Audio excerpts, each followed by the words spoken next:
Yeah, and the way that he was overtaking them was leaving them for skin and bone. Oh, I like it. That's a free one for Make you. no bones about it. Oh dear! Hold your horses. It's now €1 million. Yeah, this is wild. So they've whacked that up. Talk about whacking it up. Where's that money going? That's 4 times the amount. I mean, that's nuts.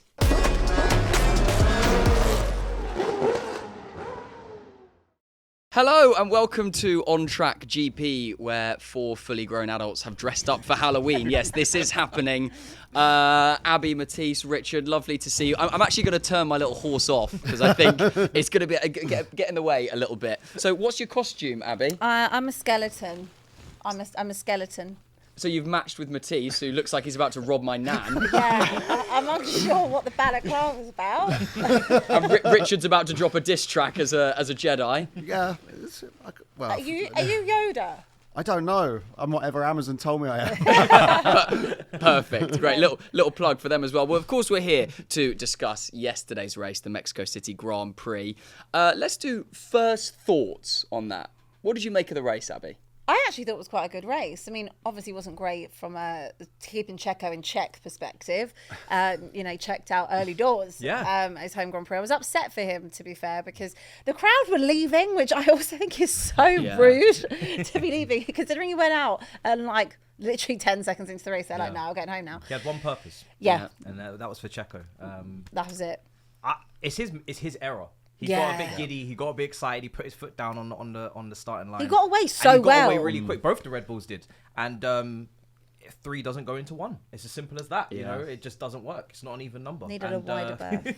And unlucky for him, because I really was looking forward to seeing what he could have done after that turn, because he had the pace from the beginning, but he was too excited and he ends up slamming it straight into Leclerc. So. Do you think, Richard, it was one of those where he went, this is probably going to be my only chance to get ahead of Max this whole race. I've got to do it now or never. Well, there's the rest of the year, probably. I mean, let's be honest about it. The thing is with Mexico, what makes it hard, and I raced there in 2016, is it's over a kilometre from the start line to the first corner. And so you don't just have the usual, get to the start and then brake for the first corner. You get the slipstream effect. So you always get tempted to end up going 3 wide into there. And let's be honest, he wasn't going to catch Max unless he overtook him there.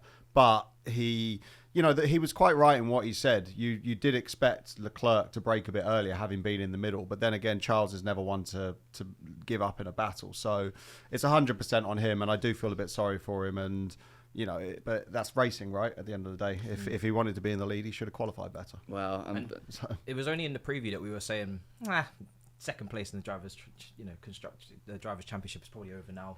After that Lewis situation last weekend, and then bang, next thing you know, 20 points behind, and he's under pressure again, Perez. Well, I tell you what, Perez is lucky that Lewis DNF'd last week. Yeah. Oh, sorry, not DNF, was disqualified last week, because if he hadn't, the gap between them would be 1 point. Yeah. Wow. 1 point. Paying even more. And now. let's be honest, with the form that Lewis is in at the minute, you could see him quite easily beating Perez in the final race. We've got 3 races left. I mean, last week I was saying, it's 39 points now. There's not really any possibility of Lewis catching up. Now it's 20 points, 3 races left. Interlagos, I mean, anything can happen there. We'll have a little chat about that later on, but I worry for Sergio Perez, particularly, and let's have a talk about this, with the performance that Daniel Ricciardo has put in. Yeah, honestly, how was he qualifying P4 in AlphaTauri? Yeah. When I saw that the other day, I was like, surely not. But he's obviously proving a point that he wants to be in that second seat with Max. He's looking around and seeing that Perez, he's been brilliant historically as a second driver, but this season he hasn't been there. And luckily, Max hasn't had to rely on it. We've been saying this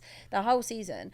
And now we're looking at it. And if Perez doesn't finish second, this is a big claim for Daniel Ricciardo to come in. The best that AlphaTauri have done all season. And the fact that he's managing to do it in that car and qualify P4. And I think yesterday finished, P7 in the end. Amazing return on an AlphaTauri. And you have to start asking questions. But whether or not they'll want to do it as a year deal, I mean, Perez only has a year left. Would they only take Danny Ric for another year? Is he good enough to help Max at the top of the grid week in, week out? That's another question in itself. Well, you make a great point, because Daniel Ricciardo's performance yesterday has lifted AlphaTauri from 10th to 8th in the Constructors, which is huge. $20 million. Well, there you go. $20 million. Does that stake enough of a claim for him to maybe get that second seat, Richard? Well, the way you could look at it, we all know Perez is bringing a fair amount of money, but I highly doubt it's more than $20 million. So all of a sudden, and Danny Rick has recovered the price difference for the Red Bull group as a whole that Perez would be able to bring. So all of a sudden, maybe that justifies having. And he's got his own fan base as well. Exactly. Like, he's not no slouch in terms of that. Exactly. Marketing. His own marketing side and everything. We all see it. Okay, it's not quite as much as Perez Mania, but we all see when he goes to Australia. The other thing that was cool about Danny Rick this weekend was, for the first time since he came back, I think we started to see the old Danny Rick. You know, every time you saw him, he just was smiling all the time, and you can always see in his body language whether he's enjoying himself. And he looked like he was like, okay, I found my mojo again. Now I'm feeling good. So Matisse, I think that the toss up that Red Bull will have to do is, do we stick it out with Checo and go, oh, look, we know he's not been great, but ultimately he's still second. The worst he's going to get is third. We've still won the Constructors. Or do they roll the dice and go, let's get Danny Rick in? He's probably going to outperform what Checo's done, but is it worth the risk? That's what Red Bull have got in front of them. It was a bit, for me as well, they made the decision to announce Ricciardo and Tsunoda for next season at AlphaTauri, and obviously leave Liam Lawson to the wayside, which I think was a bit of an early move considering how poorly Perez has been doing. I think, maybe wait it out a bit longer. Now that that's been announced, it'd be kind of strange now if they were to go flip the other way and leave Perez off their driver lineup for next year. I think all this could do for Perez right now is put him under immense pressure starting next season. If he doesn't get off to a good start in the safe first 3-4 races, I think then they might potentially look at pulling the plug. But I don't think they'll make that decision this early on, considering they've said to Liam Lawson, you're not in the lineup. I don't even think it comes to next season. I think, considering that we've got, 3 races left, and what we were talking about with Lewis, he has to be perfect for these next 3 races, in my opinion. I mean, he should have been in multiple others, but he won't be, though. Especially for these. He has to redeem himself and have 3 perfect races, and he has to be on a podium, in my opinion, in the next 3 races, if not all of them, in that car. So I would be judging it if I'm Christian Horner and Red Bull. I'd be saying, right, you've got 3 races to prove to me we should keep you for next year, because everyone is improving. We've seen Mercedes at better this year. Ferrari will improve as well. Aston, they're already focusing on next year. And McLaren, most importantly, they look brilliant this year. Yeah. So all those cars, they're all going to improve. And at some point, Max might need someone to help defend a little bit better rather than him just be 14 seconds ahead on his own. Yeah. So he's got 3 races, in my opinion, to prove that he should be in that second seat for next year. And it's a shame. I really love Checo, but you can't argue with what you've seen this year in that car. If you put say Ricciardo, hypothetically, Perez finishes in 3rd, and you put Ricciardo in that seat, do you bring Liam Lawson into AlphaTauri then next year? And what do you do with Perez? I mean, the thing is with Liam Lawson is that he did a fantastic job when he came into Formula One, but he came into Formula One in quite a lucky position where he had no pressure. And he said in an interview a week or so ago that he knew well before everybody else did that he wasn't going to get the seat next year. So he still had no pressure. And, the only thing I would say about Lawson is, as I said, following the Super Formula Championship, which concluded this weekend, he has had a couple of moments when he's been in quite a vicious championship fight where he's not been that consistent towards the end of the season. So being young, I think that they probably feel they've got a really good product there, but that he needs to grow up and mature mentally a little bit, which is nothing against him. He's 19 years old, and I mean, we all grow up at different rates. But the thing that would really make me consider the Perez situation is Lando Norris's pace at the weekend would be frightening for them, because I think he would have been able to give Max a run for his money had he started in the position where he should have qualified in. Well, let's have a talk about Lando, because I mean, we saw him come from 19th to 5th twice. So good. He did it twice, and with a terrible second start. Exactly. As well. From that red flag, he dropped back 4 positions. I mean, he was an overtaking machine yesterday. So good. It felt a little bit like he had something to prove. Hey, I know there've been hype about Oscar, but don't forget who's the number 1 driver here, and he drove like a number 1 driver. And it's a shame he didn't qualify well, because I think he would have been up there with Lewis for second. Probably not with Max. Yeah. But he's up there for second place. Definitely. I think. Well, I think Charles Leclerc probably wouldn't have finished P3 if Lando was up there from the beginning. Yeah. Definitely driver of the day. 100%. Unbelievable overtakes. Like, it was just the one he did on Ricciardo was incredible.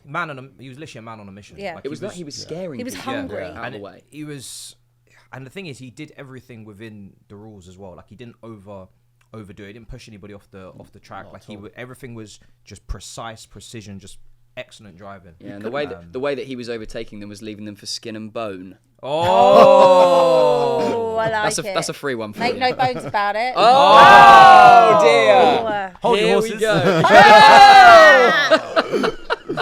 Halloween banter. You guys No, I'm gonna stick to driving, mate.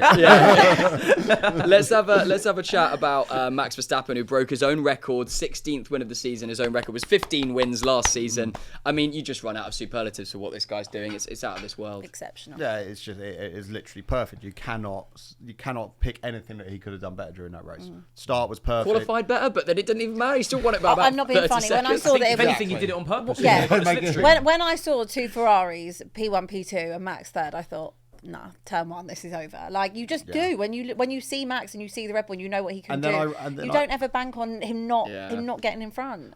Exactly, and I think, and he's just so calm in all the situations. Even if he had come out the first corner and third, he still probably would have won it. And it looks so easy when you watch the onboards. Oh, he looks like he's driving to the shops, He's so comfortable in that car. Yeah. It's unbelievable. And Mexico is probably the slipperiest circuit of the season because it only gets used once a year for Formula One. Otherwise, it's a publicly open park. And obviously, being at altitude, the air density is really, really low. So there's probably, 10, 20% less downforce than other circuits. So the cars are moving constantly.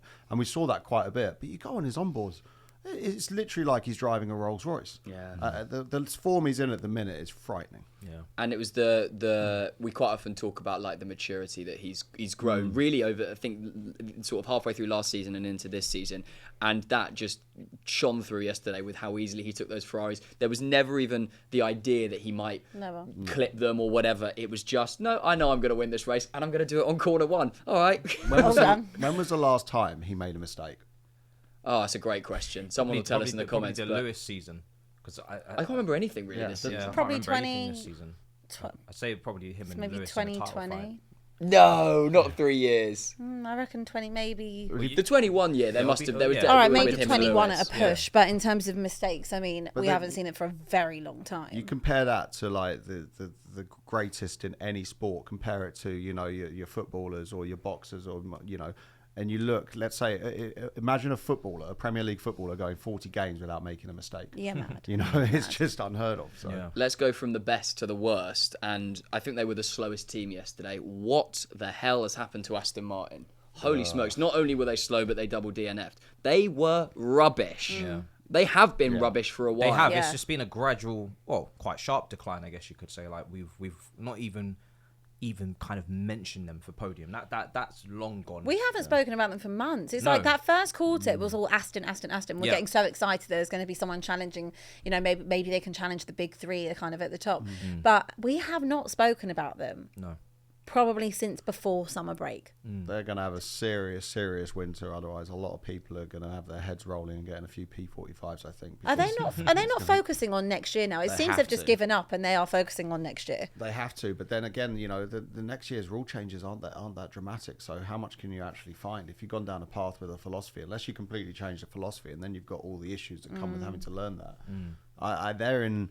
To be this bad at this stage, they're in quite big trouble. And having 2 DNFs as well. Brazil is another circuit which is at altitude. So if it was anything to do with cooling, then they're going to be in big trouble there. And also Brazil was a much lower average speed, so much less cooling. Yeah. So it wouldn't surprise me if they have a double DNF next weekend as well. God. Yeah, I mean it does not look good, and Big Daddy Stroll is not going to be happy Big Daddy. at all. We saw a huge crash. Kevin Magnussen causing the red flag. Richard, talk us through what you think happened there, because we saw on the replay it was his back left it was that the sort rear of went left. But well, if you look at the lap that he actually went off, coming onto that lap through the last corner, he had that massive snap which put him out wide, and the snap actually happened at a place you wouldn't normally expect to snap. He would already been back to full throttle, so the diff would have been fully locked, everything would have been fully okay, so it wasn't at a phase where the tyre was destroyed. So to have a snap like that was very, very strange, and I think it actually broke then. And then it just completely gave up when he put the high-speed load on it in the S's. And it was a big, big hit. When you watch the onboard, it doesn't look that violent. But those impacts where you go in sideways, you always feel it. And that's going to be a huge bill for Haas as well, because you saw the way it went in, it's done the gearbox, it's done the engine. He's going to have a lot of penalties coming up for the rest of the season as well. On fire. It was, fortunately, it was the brakes which were on fire, because all of a sudden the cooling stops. But it's going to be over £1 million, that bill. And generally for Haas, they're now 10th. Yeah, because they weren't bottom, and obviously after AlphaTauri this weekend, they announced that. I think they've had a really poor season. And I actually don't really want to go as far as to blame the drivers as much, because I think Nico Hülkenberg's had a pretty decent season, and Magnussen's been okay, but they've got 2 reliable drivers, so I guess you have to look at the car. I think, the upgrades that we saw that were meant to be on there for Texas, they took them all off. So there clearly is something that is not quite right with the car, and it seems to be a recurring thing with Haas. Whether or not it's to do with, the backing that they have, the lack of funds, maybe that's why they just can't seem to build. But when you have AlphaTauri on the grid, when you've got Williams on the grid, when you've got Alfa Romeo on the grid, I don't believe that Haas should be finishing bottom of that pack. No, but that's the thing. And people always say about Haas and the budget. And of course, the one thing in motorsport is that everybody loves to plead poverty. But Haas is a huge organisation. It's a massive, probably multi-billion-dollar company in the US with the CNC and the machining and the tools and everything. So it depends on what Gene wants to put in. Obviously, they've got a NASCAR program as well, which costs a serious amount of money. They have to. They're a team which is going to have to completely ditch their philosophy going into the winter. So they're going to have to spend a lot of money on development going forward. And obviously losing this constructors position, that's going to cost about $20 million, and that's a monumental amount. It's so big. Yeah. But the car is so deggy. I mean, we saw towards the end, Hulkenberg was leaving tyre marks just driving around. It was so aggressive on its tyres. I mean, they need to fix that, and they need to fix that before next season, because they can't do this again. I think it's going to be really interesting. I mean, obviously Max is the focus and the centre because of what he's doing, but the battle for the midfield is going to be really exciting. If the Constructors' Championship is that close, these next few races with that much on the line is going to be really, really cutthroat at the rear of the field. A guy that I know that you like, Matisse, Alex Albon snuck into ninth, grabbed a couple of points. He must be very happy with that, right? Yeah, no, 100%. Anytime you can get Williams into the points, you're laughing. And I think for him, his season's been a real stable one, like a really impressive one. He's taken that Williams and put it above maybe its station. Obviously, it's funny because he's never really spoken about as maybe someone that can go back to Red Bull, and but maybe too soon for that. But I'm very impressed with him. I think as well, leading that team with Sargent, similar to the praise I was giving Tsunoda with De Vries earlier in the season. These guys have really stepped up in not only their driving, but leadership to say, I'm going to actually put this team on my back and get the majority of the points, knowing that you've got rookies with them. So yeah, very impressive with him, and I'm looking forward to seeing his trajectory next season. He's an exciting driver, I think, an exciting prospect. Richard, I want to get your take on this, because the FIA has implemented a rise in the most that a driver can be penalised. It was €250,000. It's now €1 million. Yeah, this is wild. So they've whacked that up. Talk about whacking it up. Where's that money going? That's 4 times the amount. I mean, that's nuts. It is completely mental. It is completely insane. And when you look at how much the drivers are having to pay for their super licenses, I mean, okay, don't get me wrong. You get the headlines that we all think about in terms of finances of a Formula One driver will be your Lewis Hamiltons, your Max Verstappens, who are making rock star levels of money. But I can tell you, there will be some people on the grid who will be making pretty decent money, but nothing catastrophic. And if the fine, a 250 grand fine, would have already probably taken over a lot of the drivers' yearly salaries, including bonuses and everything. And then on top of as I said, on top of the super license fees, it's completely wild. But a lot of the fines in motorsport, the drivers don't really get a lot of say on what goes on. I mean, I got a fine for speeding in the pit lane in practice at Fuji, and we get fined €300 per kilometre that you're over the pit lane speed limit. Okay. But obviously you're practicing, so you need to practice for the race, and it's not like you're doing it on purpose. And again, you never really get a say. It kind of feels like a bit of a dictatorship. So, they'll say, okay, it's going to be up to £1 million. But imagine someone coming in who's having a relatively young driver. Let's take someone like Liam Lawson. He's not been making millions and millions. He's probably been making just a very honest salary. And then all of a sudden he's going to get slapped with a fine potentially for $1 million. I mean, oh my word, where on earth is that going to come from? I'm really not a fan of this. And again, you can't actually see... You don't have any say in it, which I really, really don't like. So they keep increasing the super license fees every year, and I think at some point it's got to stop. Yeah, I mean, you've kind of summed that up quite beautifully. I think it's penalising the people that maybe can't afford it, and that feels like the wrong thing to do. Yeah, correct. I mean, to be perfectly honest, if they do want to increase the fines to stop people from doing certain things, then obviously there's prize money in Formula One, and of course you get a certain amount of money for winning the World Championship through marketing, resources and everything like that. have a number and then times it by a percentage from the position in which you finished the previous year's championship. Because, you know, if you do have $1 million fine, it's going to be annoying, but it's not going to change Lewis or Max's life. But if Logan Sargent gets $1 million fine, if you know, someone like Liam Lawson or Nick de Vries gets $1 million fine, that's going to change their life, and it's just not on. Yeah. You know, It's weird that they don't just do a percentage of what they make. yeah, exactly. Well, they can't really quantify what you make because, you know, obviously then you have to take marketing and everything. But there is an expectation and a summarization of what a driver does make. And if he just times it by the championship position or how many points he scored last year, then I think that's a much fairer approach. But I'm not a fan of it at all. Yeah, very, very interesting. Look, let's look ahead to Brazil. If you're mega fans of On Track GP, will remember that in the preview before the season, Matisse said that this is one of his favourite tracks. Indeed. Why do you love the Brazil Lewis tends race? to perform here.